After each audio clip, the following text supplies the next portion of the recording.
जिसले कोई प्राणी चढ़ाई कर जाता है ना जी, तो उसले असी अरदास करते हैगे हाँ कि महाराज इन्हां दी आत्मा नूं शांति देना और इन्हां नूं आवागमन दे चक्कर तो रहत करना जी, ताकि ये फिर दोबारा इस चक्कर च ना पैण, आवागमन दे चक्कर चों रहत रखना।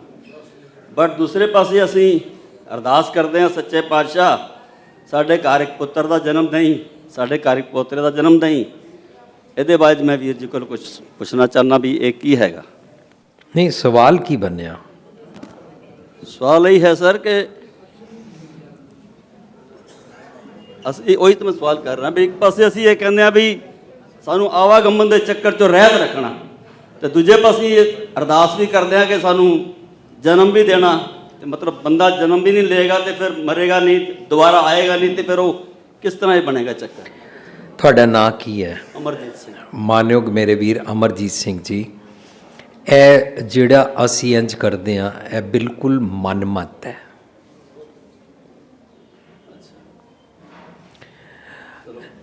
ਗੁਰਬਾਣੀ ਜਦ ਅਸੀਂ ਗੁਰਬਾਣੀ 'ਚੋਂ ਸਮਝਾਂਗੇ ਨਾ, ਜਿਵੇਂ ਅਸੀਂ ਸੇਵਾ ਸਮਝਿਆ, ਕਿਰਤ ਸਮਝਿਆ ਹੈ ਨਾ ਗੁਰਬਾਣੀ 'ਚੋਂ, ਸੋ ਗੁਰਬਾਣੀ ਅਨੁਸਾਰ ਜਿਹੜਾ ਮੈਂ ਸਤਿਗੁਰ ਦੀ ਮੱਤ ਲੈ ਕੇ ਸਤਿਗੁਰ ਦੇ ਦੱਸੇ ਨਕਸ਼ੇ ਕਦਮਾਂ 'ਤੇ ਟੁਰਦਾ ਨਾ, ਉਹਨੂੰ ਕਹਿੰਦੇ ਨੇ ਚਰਨ ਚੱਲੋ ਮਾਰਗ ਗੋਬਿੰਦ, ਉਹਨੂੰ ਕਹਿੰਦੇ ਨੇ ਮਾਈ ਚਰਨ ਗੁਰ ਮੀਠੇ। ਠੀਕ ਹੈ,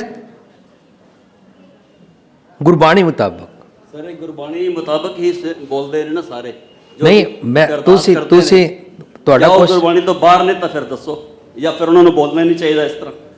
ਇੱਕ ਮਿੰਟ, ਤੁਸੀਂ ਜੋ ਮੈਂ ਪੁੱਛਾਂ ਹੁਣ ਉਹ ਦੱਸਣਾ, ਉਹਦੇ ਬਾਰੇ ਯੈਸ ਔਰ ਨੋ ਹੀ ਬੋਲਣਾ। ਮੈਂ ਤਾਂ ਸਰ ਤੁਹਾਨੂੰ ਕੁਐਸਚਨ ਕਰਨ ਆਇਆ, ਤਾਂ ਮੇਰਾ ਹੀ ਯਤਨ ਹੋਏਗਾ ਨਾ ਕਿ ਮੈਂ ਤੁਹਾਡੇ ਕੁਐਸਚਨ ਦਾ ਆਨਸਰ ਕਰਾਂ। ਅੱਛਾ ਠੀਕ ਹੈ। ਸੋ ਜੋ ਕੁਝ ਮੈਂ ਪੁੱਛਾਂਗਾ ਤੁਹਾਡੇ ਕੁਐਸਚਨ ਦੇ ਆਨਸਰ ਦੇ ਵਾਸਤੇ ਹੀ ਹੋਏਗਾ। ਕੀ ਅਸੀਂ ਮੰਨਦੇ ਹਾਂ ਕਿ ਚਰਨ ਚੱਲੋ ਮਾਰੋ ਗੋਬਿੰਦ, ਮਾਈ ਚਰਨ ਗੁਰ ਮਿੱਠੇ, ਇਹ ਸਾਰਾ ਕੁਝ ਜੀਂਦੇ ਜੀ ਸਤਿਗੁਰ ਦੇ ਦੱਸੇ ਨਕਸ਼ੇ ਕਦਮਾਂ 'ਤੇ ਹੁੰਦਾ ਹੈ? ਇਹਨਾਂ 'ਤੇ ਮੰਨਦੇ ਹਾਂ ਨਾ ਅਸੀਂ। ਇਹਨੂੰ ਸਤਿਗੁਰ ਕੇ ਚਰਨ ਕਹਿੰਦੇ ਨੇ। ਸਤਿਗੁਰ ਕੇ ਚਰਨ ਜੀ ਕਾ ਨਿਸਤਾਰਾ ਹੈ ਨਾ। ਸਤਿਗੁਰ ਕੇ ਚਰਨ ਕੀ ਨੇ? ਸਤਿਗੁਰ ਦੇ ਦੱਸੇ ਹੋਏ ਨਕਸ਼ੇ ਪਦ ਚਿੰਨ੍ਹਾਂ 'ਤੇ ਨਕਸ਼ੇ ਕਦਮ 'ਤੇ ਟੁਰਨਾ। ਠੀਕ ਹੈ, ਇਹਨਾਂ ਸਾਰੇ ਸਹਿਮਤ ਹੋ? ਸੋ ਗੁਰਬਾਣੀ ਅਨੁਸਾਰ ਜੇ ਕਹਿਣਾ ਮਰਨ ਤੋਂ ਬਾਅਦ ਇੱਕ ਬੰਦੇ ਨੂੰ ਚਰਨਾਂ 'ਚ ਨਿਵਾਸ ਬਖਸ਼ੋ, ਕਿਹੜੇ ਚਰਨ ਨੇ? ਗੁਰਬਾਣੀ ਅਨੁਸਾਰ ਹੁੰਦਾ ਹੀ ਨਹੀਂ ਮਰਨ ਤੋਂ ਬਾਅਦ ਕੋਈ ਚਰਨ, ਕਿਉਂਕਿ ਗੁਰਬਾਣੀ ਤੋਂ ਅਨੁਸਾਰ ਮਰਨ ਤੋਂ ਬਾਅਦ ਕੋਈ ਬੈਕੁੰਠ ਔਰ ਕੋਈ ਪਰਲੋਕ ਹੁੰਦਾ ਹੀ ਨਹੀਂ। ਰਾਦਰ ਗੁਰਬਾਣੀ ਕਹਿੰਦੀ ਹੈ ਕਹੋ ਕਬੀਰੇ ਕਹੀਏ ਕਾਏ ਸਾਧ ਸੰਗਤ ਬੈਕੁੰਠੇ ਆਏ। ਸੱਚ ਦੀ ਸੰਗਤ ਨੂੰ ਬੈਕੁੰਠ ਕਹਿੰਦੇ ਨੇ। ਇਹਦਾ ਮਤਲਬ ਜਦੋਂ ਕੋਈ ਇਹ ਅਰਦਾਸ ਕਰਦਾ ਮਰਨ ਤੋਂ ਬਾਅਦ ਇਹਨਾਂ ਨੂੰ ਚਰਨਾਂ 'ਚ ਨਿਵਾਸ ਬਖਸ਼ਣਾ, ਜਾਂ ਪਰਲੋਕ ਸਿਧਾਰ ਗਏ ਨੇ, ਜਾਂ ਸੱਚਖੰਡ ਚਲੇ ਗਏ ਨੇ, ਜਾਂ ਬੈਕੁੰਠ ਚਲੇ ਗਏ ਨੇ, ਉਹ ਗੁਰਮਤ ਦਾ ਕਨਸੈਪਟ ਨਹੀਂ ਹੈ। ਠੀਕ, ਇੱਥੇ ਤੱਕ ਸਹਿਮਤ ਹੋ? ਤੁਹਾਡੇ ਕੁਐਸਚਨ ਦਾ ਆਨਸਰ ਹੋ ਗਿਆ। ਸੈਕਿੰਡ ਪਾਰਟ, ਜਿਹੜੇ ਕਹਿੰਦੇ ਨੇ ਮੈਂ ਚੌਧਰੀ ਲੱਗਾ ਉਹਨਾਂ ਦੇ ਕੰਨ ਫੜਨ ਇੱਥੇ। ਹਾਂ, ਸੋ ਤੁਹਾਡੇ ਕੁਐਸਚਨ ਦਾ ਆਨਸਰ ਫਿਊਚਰ ਵਿੱਚ ਜਿਹੜਾ ਕਰਨ ਆਏਗਾ ਉਹਨਾਂ ਅੱਗੇ ਬੇਨਤੀ ਹੈ, ਕੌਣ ਕੀ ਕਰ ਰਿਹਾ, ਕਿਹੜੇ ਪ੍ਰਬੰਧਕ ਜਾਂ ਕਿਹੜੇ ਕਿੱਥੇ ਗੁਰਦੁਆਰੇ ਵਾਲੇ ਕੀ ਕਰ ਰਹੇ ਨੇ, ਜਾਂ ਪੰਥ ਜਾਂ ਕੌਮ ਕੀ ਕਰ ਰਹੀ ਹੈ, ਇਹ ਸਾਰਿਆਂ ਦਾ ਮੈਂ ਠੇਕੇਦਾਰ ਨਹੀਂ ਆਇਆ ਵਾਂ ਇੱਥੇ। ਮੈਂ ਤਾਂ ਨਿਮਾਣਾ ਜਿਹਾ ਤੁਹਾਡੇ ਨਾਲ ਇਹ ਸਾਂਝ ਕਰ ਰਿਹਾ ਗੁਰਬਾਣੀ ਦੀ ਇਸ ਪੰਕਤੀ ਅਨੁਸਾਰ ਮੈਨੂੰ ਕੀ ਸਮਝ ਆਇਆ ਕਿ ਇਹਦੇ ਕੀ ਅਰਥ ਮੈਂ ਆਪਣੇ 'ਤੇ ਟੁਕਾ ਕੇ ਇਹਨੂੰ ਪ੍ਰੈਕਟੀਕਲ ਕਿਵੇਂ ਜੀਵਾਂ।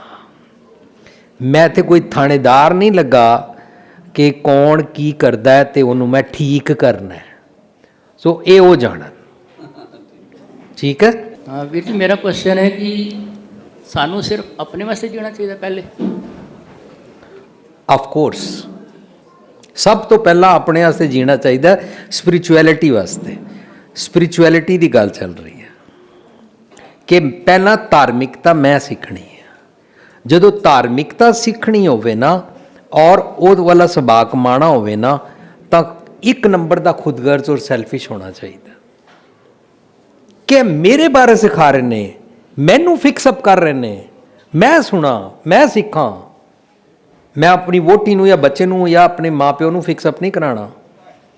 ਇਹਨੂੰ ਕਹਿੰਦੇ ਨੇ be selfish when you want to learn and practise spirituality. ਤੁਹਾਡੀ ਗੱਲ ਠੀਕ ਹੈ। ਮੈਨੂੰ ਕਿਸੇ ਨੇ ਕੁਐਸਚਨ ਕੀਤਾ ਸੀ ਤੁਸੀਂ ਕਿਹਦੇ ਵਾਸਤੇ ਜਿੰਦੇ ਹੋ, ਤੇ ਮੈਂ ਉਹਨਾਂ ਨੂੰ ਕਿਹਾ ਜੀ ਅਸੀਂ ਆਪਣੇ ਬੱਚਿਆਂ ਵਾਸਤੇ, ਆਪਣੇ ਪੇਰੈਂਟਸ ਵਾਸਤੇ, ਆਪਣੇ ਦੇਸ਼ ਵਾਸਤੇ, ਆਪਣੀ ਕੌਮ ਵਾਸਤੇ। ਇਸ ਤਰ੍ਹਾਂ ਉਹਨਾਂ ਨੇ ਕੁਐਸਚਨ ਕੀਤਾ ਮੇਰੇ ਨਾਲ। ਅੱਛਾ ਜੀ। ਤੇ ਲਾਸਟ ਵਿੱਚ ਕਹਿੰਦੇ ਸਾਰੇ ਹੀ ਗਲਤ ਹੋ, ਤੁਸੀਂ ਸਾਰੇ ਹੀ ਗਲਤ ਹੋ। ਕਹਿੰਦੇ ਤੁਸੀਂ ਆਪਣੇ ਮਕਸਦ ਜੀ ਨਹੀਂ ਰਹੇ, ਤੁਸੀਂ ਆਪਣੇ ਆਪ ਨੂੰ ਸੰਭਾਲੋਗੇ, ਆਪ ਠੀਕ ਰਹੋਗੇ, ਚੰਗੇ ਤੰਦਰੁਸਤ ਰਹੋਗੇ, ਸਵੇਰੇ ਉੱਠੋਗੇ, ਨਿਤਨੇਮ ਕਰੋਗੇ, ਵਾਹਿਗੁਰੂ ਦਾ ਨਾਮ ਜਪੋਗੇ, ਉਸ ਤੋਂ ਬਾਅਦ ਤੁਸੀਂ ਸਾਰੀ ਆਪਣੇ ਬੱਚਿਆਂ ਨੂੰ, ਆਪਣੇ ਫੈਮਲੀਆਂ ਨੂੰ ਠੀਕ ਠਾਕ ਰਹੋਗੇ ਤੇ ਸਾਰਿਆਂ ਨੂੰ ਪਾਲੋਗੇ, ਪੋਸੋਗੇ, ਸਭ ਕੁਝ ਕਰ ਲੋਗੇ। ਜਿਹੜਾ ਬਾਣੀ ਚਾਹੁੰਦਾ ਨਾ, ਜੇ ਕੋ ਖਾਵੇ ਦੇਖੋ ਪਹੁੰਚੇ, ਜੇ ਕੋ ਪੁੰਚੈ ਤਿਸਕਾ ਹੋਏ ਉਦਾਰੋ। ਉਹ ਕੀ ਹੈ?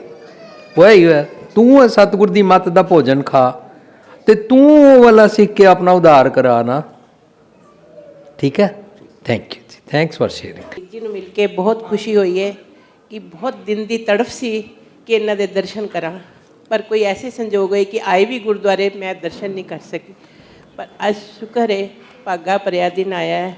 ਪਰ ਥੋੜਾ ਜਿਹਾ ਕੁਐਸਚਨ ਇਹ ਲਿਖ ਗਿਆ ਕਿ ਜਦੋਂ ਤੁਸੀਂ ਕਿਹਾ ਬੋਸ ਦੇ ਬਣ ਜਾਂਦਾ ਹੈ ਤੇ ਨੀਚੇ ਵਾਲਿਆਂ ਨੂੰ ਉਹ ਦਿਖਾਉਂਦਾ ਹੈ, ਤੇ ਕਿਆ ਉਹ ਨਹੀਂ ਕਹਿਣਾ ਚਾਹੀਦਾ ਜਦੋਂ ਟਾਈਮ ਤੇ ਨਹੀਂ ਆਉਂਦੇ ਜਾਂ ਉਹ ਕਿਸੇ ਕੋਈ ਗਲਤ ਕੰਮ ਕਰਦਾ ਹੈ ਤੇ ਉਹ ਕਿਆ ਕਰਮ ਬੰਦੇ ਨੇ ਸਾਡੇ? ਸਿਰਫ ਢੰਗ ਬਦਲਣਾ, ਹਾਂਜੀ, ਸਿਰਫ ਢੰਗ ਬਦਲਣਾ, ਢੰਗ ਬਦਲਣਾ। ਢੰਗ ਬਦਲਣਾ। ਗੁਰਬਾਣੀ ਮੈਨੂੰ ਸਿਖਾਉਂਦੀ ਆ ਆਪਣੀ ਜ਼ਬਾਨ ਸੰਭਾਲ ਕੇ ਰੱਖ। ਕਈ ਵਾਰੀ ਗੁਰਬਾਣੀ ਮੈਨੂੰ ਸਿਖਾਉਂਦੀ ਆ ਮਿੱਠ ਬੋਲੜਾ ਜੀ, ਮੈਂ ਮਿੱਠਾ ਬੋਲ ਕੇ ਵੀ ਕਰ ਸਕਦਾ। ਠੀਕ ਹੈ, ਕਈ ਵਾਰੀ ਇਸ ਹੁੰਦਾ ਹੈ ਕਿ ਅੰਦਰੋਂ ਸ਼ਾਂਤ ਹੁੰਦਾ ਹੈ ਤੇ ਮੂੰਹ ਦੇ ਵਿੱਚੋਂ ਤਿੱਖੇ ਲਫ਼ਜ਼ ਵੀ ਨਿਕਲ ਜਾਂਦੇ ਨੇ, ਜਿਹਦੇ ਵਿੱਚ ਮਨ ਦੀ ਪਰੇਸ਼ਾਨੀ ਵੀ ਹੁੰਦੀ ਹੈ। ਉਹਦੇ ਵਿੱਚ ਅਸੀਂ ਬਹੁਤ ਪਰੇਸ਼ਾਨ ਹੋ ਜਾਂਦੇ ਹਾਂ, ਸਰੀਰ ਵੀ ਕੰਬਣ ਲੱਗ ਪੈਂਦਾ ਹੈ। ਤੇ ਉਹਦੇ ਵਿੱਚ ਕੀ ਮੈਨੂੰ ਕਰਨਾ ਚਾਹੀਦਾ? ਆਪਣੀ ਕੰਬਣੀ ਠੀਕ ਕਰਨੀ ਚਾਹੀਦੀ ਹੈ। ਕੰਬਣੀ ਕੰਬਣੀ ਕੰਬਣ ਲੱਗ ਪੈਂਦਾ ਹੈ ਨਾ। ਹਾਂ। ਫਰਜ਼ ਕਰੋ ਮੈਂ ਇੱਕ ਐਗਜ਼ਾਮਪਲ ਬਣਾਵਾਂ। ਮੇਰੀ ਨੌਕਰਾਨੀ ਨੇ ਕ੍ਰਿਸਟਲ ਦਾ ਗਲਾਸ ਤੋੜ ਦਿੱਤਾ। ਦੂਜੀ ਵਾਰੀ ਨਾ ਤੋੜਦੇ ਮੈਂ ਉਹਨੂੰ ਗੁੱਸਾ ਕਰਦੀ ਹਾਂ ਔਰ ਮੈਂ ਕੰਬਣ ਲੱਗਦੀ ਹਾਂ, ਹੈ ਨਾ। ਜਾਂ ਐਗਜ਼ਾਮਪਲ ਕੁਝ ਹੋਰ ਬਣਾ ਲੈਂਦੇ ਹਾਂ। ਉਹਨੂੰ ਮੈਂ ਕਿਹਾ ਸੀ ਤੂੰ ਧਿਆਨ ਰੱਖਿਆ ਕਰ, ਉਹਨੇ ਦੁੱਧ ਉਬਾਲ ਦਿੱਤਾ, ਪਤੀਲਾ ਵੀ ਸੜ ਗਿਆ, ਖਰਾਬ ਹੋ ਗਿਆ। ਦੂਜੀ ਵਾਰੀ ਮੈਂ ਉਹਨੂੰ ਗੁੱਸਾ ਕਰਦੀ ਹਾਂ, ਉਹਦੀ ਤਨਖਾਹ ਕੱਟਦੀ ਹਾਂ। ਜਦੋਂ ਤਨਖਾਹ ਕੱਟਦੀ ਹਾਂ ਜਾਂ ਉਹਨੂੰ ਕਹਿੰਦੀ ਹੈ ਤੁਮ ਠੀਕ ਨਹੀਂ ਹੋ, ਨਿਕਾਲ ਦੂੰਗੀ, ਉਹ ਅੱਗੋਂ ਬੋਲਦੀ ਹੈ, ਫਿਰ ਮੈਂ ਉਹਦੇ ਨਾਲ ਬੋਲਣ ਲੱਗਦੀ ਹਾਂ। ਸਾਰੇ ਘਰ ਵਾਲੇ ਵੀ ਦੇਖਦੇ ਨੇ ਔਰ ਮੈਨੂੰ ਉਹਦੇ ਨਾਲ ਲੜਨ ਵੇਲੇ ਕੰਬਣੀ ਛਿੜ ਜਾਂਦੀ ਆ। ਤਾਂ ਪਤਾ ਕੀ ਕਰੋ, ਕ੍ਰਿਸਟਲ ਦਾ ਗਲਾਸ ਤੁੜਵਾ ਲਓ, ਪਤੀਲਾ ਸੜਵਾ ਲਓ। ਇਹ ਜਿਹੜਾ ਚੰਗਾ ਗੁਣ ਕਮਾਣਾ ਹੈ ਨਾ, ਇਹ ਬੜਾ ਮਹਿੰਗਾ ਜੇ। ਇਹਨੂੰ ਕਹਿੰਦੇ ਨੇ ਕੌਡੀ ਬਦਲੇ ਤਿਆਗੈ ਰਤਨ। ਠੀਕ ਹੈ, ਸੋ ਆਪਣੀ ਨਾ ਅੰਦਰ ਦੀ ਕਮਾਈ ਸ਼ੁਰੂ ਕਰਨੀ। ਬੜੀਆਂ ਪੈਟੀ ਔਰ ਬੇਕਾਰ ਦੀਆਂ ਸੁਪਰਫਲੂਅਸ ਚੀਜ਼ਾਂ ਤੇ ਅਸੀਂ ਕ੍ਰੋਧ ਕਰ ਕਰਕੇ ਆਪਣਾ ਅੰਦਰ ਸਾੜਦੇ ਰਹਿੰਦੇ ਹਾਂ ਔਰ ਕੰਬਣੀ ਆ ਜਾਂਦੀ ਹੈ, ਅੱਖਾਂ ਚੜ ਜਾਂਦੀਆਂ ਨੇ, ਸਿਰ ਦਰਦ ਹੁੰਦਾ, BP ਹਾਈ ਹੋ ਜਾਂਦਾ, ਸਾਡਾ ਐਡਰੇਨਲਿਨ ਲੈਵਲ ਅਪ ਹੋ ਜਾਂਦਾ ਹੈ, ਸਾਡੇ ਗੋਡੇ ਦਰਦ ਹੋਣੇ ਸ਼ੁਰੂ ਹੋ ਜਾਂਦੇ ਨੇ, ਹੈ ਨਾ। ਠੀਕ ਹੈ ਮਾਂ ਜੀ, ਕਮਾਈ ਦੀ ਕਮੀ ਹੈ, ਬਸ ਉਹ ਸਿੱਖਣੀ ਹੈ। ਠੀਕ ਹੈ ਨਾ।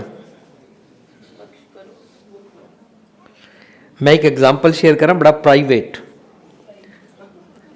ਜਦੋਂ ਇੱਥੋਂ ਅਸੀਂ ਆਨੰਦ ਕਾਰਜ ਵਾਸਤੇ ਮੇਰੀ ਵਾਈਫ ਨੂੰ ਇੰਡੀਆ ਤੋਂ ਅਮਰੀਕਾ ਬੁਲਾਇਆ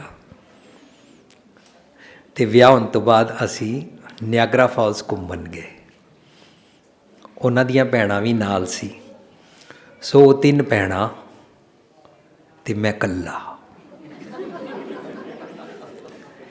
ਅਤੇ ਮੈਂ ਉਹਨਾਂ ਨੂੰ ਕਿਹਾ ਇੰਡੀਆ ਰਹਿ ਕੇ ਪਤਾ ਨਹੀਂ ਲੱਗਦਾ, ਇੱਥੇ ਨਾ ਬਹੁਤ ਠੰਡ ਹੋ ਜਾਂਦੀ ਹੈ, ਸੋ ਨਿਆਗਰਾ ਫਾਲਸ ਜਾਵਾਂਗੇ, ਉੱਥੇ ਵਿੰਡੀ ਵੀ ਬੜਾ ਹੋਏਗਾ, ਹੈ ਨਾ।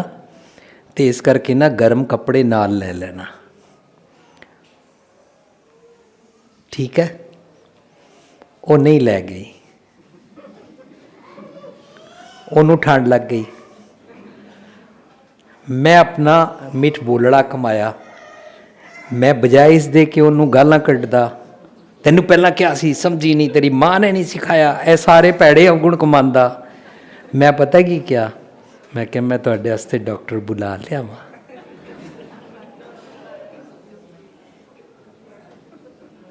मैं पतीला सड़वा लिया।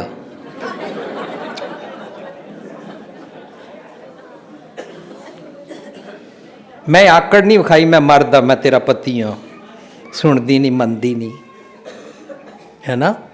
ए माँ जी ए ना रोज़ रोज़ ये कमाइयाँ करनियाँ ने, ठीक है। सो सड़वाओगे पतीला? मैं स्कूल जाती हाँ, पढ़ती हाँ, तो मैं किस नाल किरत करा? बच्चे पापा मम्मी का कहना मनो और जो वो गुरु की गल सिखाते ने, प्रैक्टिस करते ने, वो वाली सीख सीख के करो, तो यह किरत है। अच्छे अच्छे गुण सीखना, अच्छे अच्छे गुणों की प्रैक्टिस करनी, है ना। अपनियां जिद्दां ना करनियां, बस तुसी किरत कर रहे हो, ठीक है। की ना है तुहाडा? Ganeem Kaur ji, very good, good question. Answer हो गया, चंगा। ਵਾਹਿਗੁਰੂ ਜੀ ਕਾ ਖਾਲਸਾ ਵਾਹਿਗੁਰੂ ਜੀ ਕੀ ਫਤਿਹ। वाहिगुरू जी की फतेह। ਵੈਸੇ ਤੁਸੀਂ ਕਲੀਅਰ ਕੀਤਾ ਹੈ ਕਿ ਪਿਛਲੇ ਜਨਮ ਦਾ ਕੁਝ ਹੁੰਦਾ ਨਹੀਂ, but I want to need more details ਕਿ ਕਈ ਵਾਰੀ ਕਈ ਬੰਦੇ ਇੰਨੇ ਡਿਸੈਂਟ ਹੁੰਦੇ ਆ, ਪਾਠ ਪੂਜਾ ਕਰਦੇ ਆ, ਫਿਰ ਵੀ ਇੰਨਾ ਸਰੀਰਕ ਦੁੱਖ ਹੁੰਦਾ ਹੈ, ਜਾਂ ਫਿਰ ਕਿਸੇ ਦੀ ਕੋਈ ਵਿਸ਼ ਪੂਰੀ ਨਹੀਂ ਹੁੰਦੀ।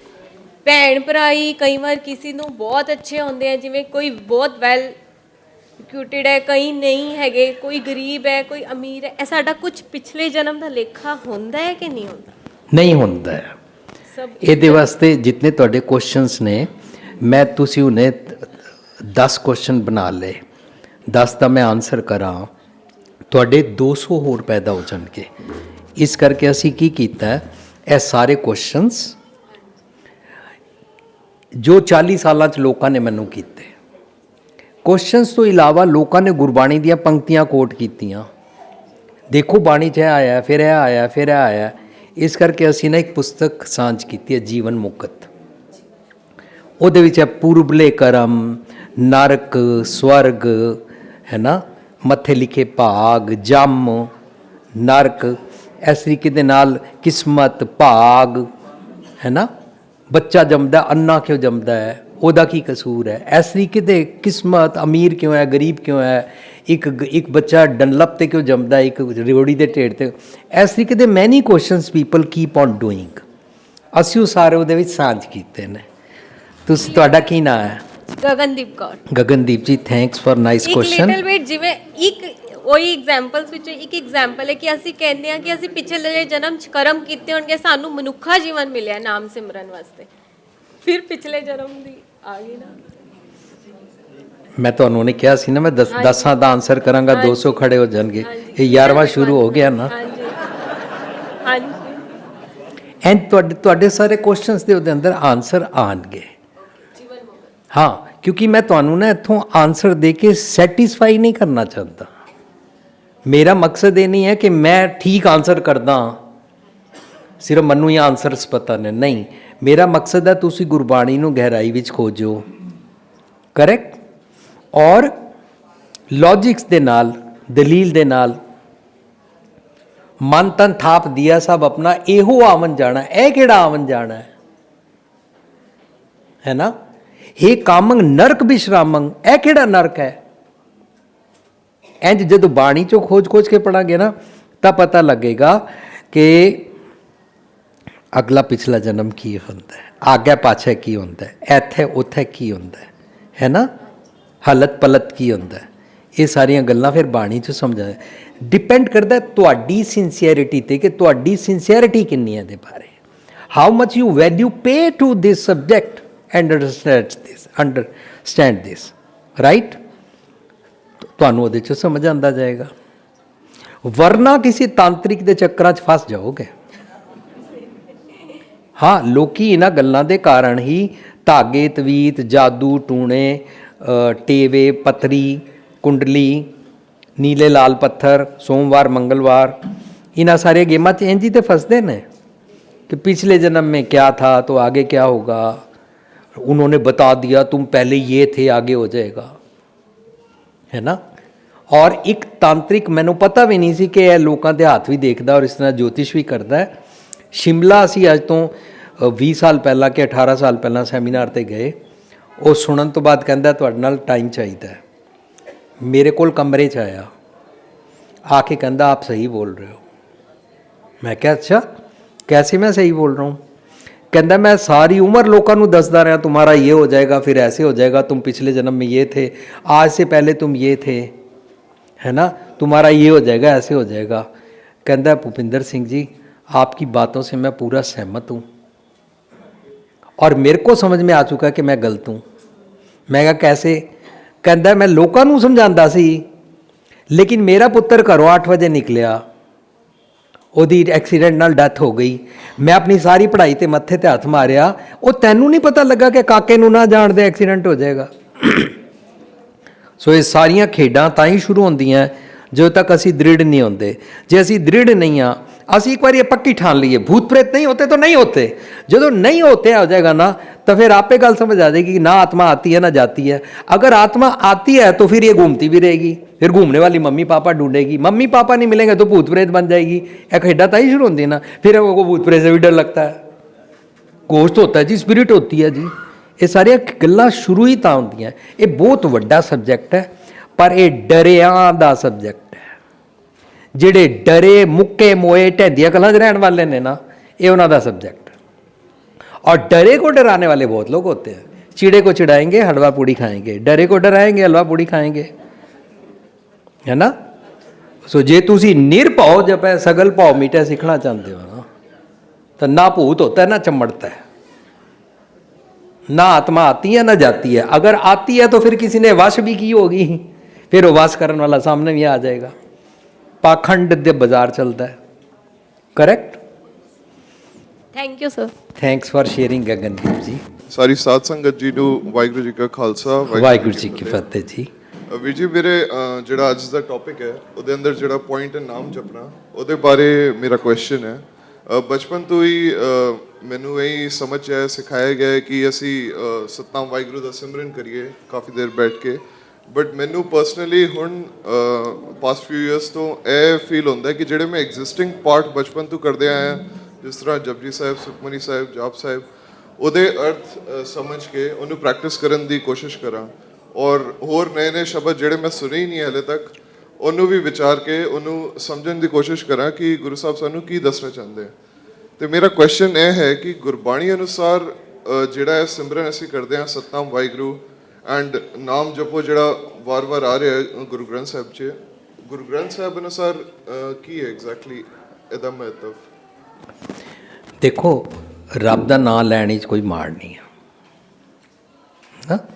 ਸੋ ਸਿੱਖਾਂ ਦੇ ਘਰਾਂ ਵਿੱਚ ਲੋਕੀ ਵਾਹਿਗੁਰੂ ਜਪਦੇ ਨੇ, ਲੇਕਿਨ ਮਨੂੰ ਵਾਹਿਗੁਰੂ ਜਪਣ ਨੂੰ ਮਨਾ ਨਹੀਂ ਕੀਤਾ ਜਾ ਰਿਹਾ। ਮਨੂੰ ਉਠਤ ਬੈਠਤ ਸੋਵਤ ਧਿਆਈਏ, ਮਾਰਗ ਚਲਤ ਹਰਿ ਹਰਿ ਗਾਈਏ ਵਾਲਾ, हाथ पाँव कर काम सब चीत निरंजन नाल वाला सिमरन सीखना है।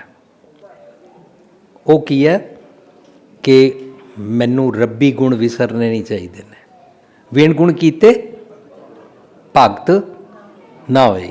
मनु ऐ सीखना है हर हर करे नित कपट कमावे, हिरदा शुद्ध ना होए। हुण कपट दा मैं ना की सीखांगे? हर पक्षों मेरा मन कपट करता है कि मैं तुहानू अपना समझदा उन्होंने पराया समझदा, है ना। जे तुसी सिख हो तो तुहानू अपना समझ लिया, हिंदू नूं या मुसलमान नूं इग्नोर कर दिता, राइट। मैं वितकरे करदा तो मैं कपट ही कमा रहा, जे मैं तुहाडे नाल प्यार करदा उहदे नाल नफरत करदा तो मैं कपट कर रहा, है ना। झूठे कहा बिलोवस पानी, ये सारिया गल्लां मैनूं की सिखांदे ने। काहे को की जे ध्यान जपना जप ते शुद्ध ना ही मन अपना, मैं बाहरों तो रटन करदा हाँ पर मेरा मन शुद्ध नहीं है। मन शुद्ध करने वास्ते मैनूं की करना पेगा? हिपोक्रेसी छड्डनी पेगी उस शब्द मुताबक। सो गुरबाणी एक एक शब्द के अंदर मेरे अवगुण दूर करती है, और अवगुण नूं दूर करन दी जिहड़ी मत है ना, अवगुण नूं दूर करन दी जिहड़ी विजडम है ना, अवगुण नूं दूर करन दी जिहड़ी सुमत है ना, उसनूं नाम कहंदी है। मनु वो दृढ़ करना है। Correct. Difference between ego and self respect. जदों मैनू ये फील आती है कि मैं दूसरिਆਂ नालों सुपीरियर हाँ, ਮੈਨੂੰ ਅਕਲ ਜ਼ਿਆਦਾ ਦੂਸਰਿਆਂ ਨੂੰ ਘੱਟ ਹੈ, ਮੇਰਾ ਧਰਮ ਵਧੀਆ ਦੂਸਰਿਆਂ ਦਾ ਘਟੀਆ ਹੈ, ਮੈਂ ਅਮੀਰ ਹਾਂ ਦੂਜੇ ਗਰੀਬ ਫੱਕੜ ਕਮੀਨੇ ਨੇ, ਜਾਂ ਮੈਂ ਜੈਂਡਰ ਕਰਕੇ ਮਰਦ ਹਾਂ। ਇਸ ਤਰੀਕੇ ਦੇ ਨਾਲ ਕਿਸੇ ਵੀ ਕਿਸਮ ਦਾ ਨੈਗੇਟਿਵ ਖਿਆਲ ਜੋ ਵੀ ਆਉਂਦਾ ਹੈ ਨਾ, ਇਹਨੂੰ ਮੇਰੀ ਈਗੋ ਕਹਿੰਦੇ ਨੇ, ਰਾਈਟ। ਹੁਣ ਗੁਰੂ ਪਾਤਸ਼ਾਹ ਕਹਿੰਦੇ ਨੇ ਫਰੀਦਾ ਬੁਰੇ ਦਾ ਭਲਾ ਕਰ। ਮੈਨੂੰ ਤੁਹਾਡੇ ਬਾਰੇ ਬੁਰਾ ਖਿਆਲ ਆਇਆ, ਇਸੇ ਬਦਲਾ लेंगे, है ना, नफरत करा, टिट फॉर टैट करा। सो बुरा ख्याल आना और बुरे ख्याल नू भला करना, right, is my self respect. और मैं दीर्घ रोग है, दारू भी इसमें है। हुन मेरा रोग है, ये मेरी होमे है कि मैं फील कर रहा मैं पुत्र वाला, राइट, पर मेरी सेल्फ रिस्पेक्ट ये है कि नहीं जी नहीं, सानू गुरु ने सिखाया कि पुत्र वाले बन के आकड़ नहीं दिखानी, असी दाज दूज कोई नहीं लेना। देखो कुड़ियां वाले तो डरते डरते रहते हैं, असी पुत्र वाले हो के ना तुहाडे कोले गल मनवाना चाहते हैं कि ना दाज होएगा, ना कोई ब्याह शादी पार्टी का शोशा पखंड कर्म कांड होएगा, तो ना ही कोई शराब की पार्टी होएगी, राइट। जदों ये आकड़ के कहना, आकड़ मेरा लफज पता की है, नम्रता च, कि असी गुरु के सिख हाँ, यह मेरी सेल्फ रिस्पेक्ट है कि मैनू ये काम नहीं सौंपदा कि मैं शराबां दी पार्टियां करा और दाज लवां और पुत्र वाला बन के आकड़दा फिरा, करैक्ट। सो मैनू पूरी नम्रता च रहना चाहिए, लेकिन चंगे गुण कमाने वास्ते मैनू अपनी सेल्फ रिस्पेक्ट रखनी। जेड़े अपनी सेल्फ असीम तो ढह पैंदे ने, वो मीन नीवें मंदे किरदार वाले भैड़े काम करते हैं।